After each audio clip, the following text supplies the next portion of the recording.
ওরে নদীর পানি রে, তোর রং আর মাইয়া মানুষের মন কোনোটার মিল পাইলাম না এখন তামাইত।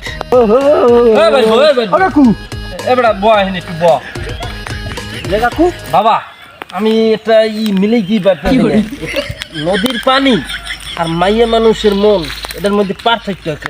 কাকু কি বাবা? হ্যাঁ আমরা বোঝেন নাই না বাবা। কাকু নদীর পানি অনেক মাছ থাকে, অনেক ভালো মাছ থাকে না? হ্যাঁ হ্যাঁ অনেক অনেক হ্যাঁ অনেক। আর একটা মাইয়া মানুষের মনের মধ্যে হ্যাঁ কাকু অনেকগুলো পোলা বানতায়। বাবা তুই ঠিকই কইছো, ঠিকই কইছো। 5 পাস করছি না আমি? হ্যাঁ বাবা তুই ঠিকই কইছো, আমি বুঝছি। এই যে এই ঝামেলাটা আমি অনেক হিমশিম খাইতাম, তুই বাবা সলভ করিয়ে দিলি। ঠিক আছে বাবা, ঠিক আছে। শিক্ষিত বলা ধন্যবাদ বাবা, ধন্যবাদ। 5 পাস করছি কিন্তু লঙ্কা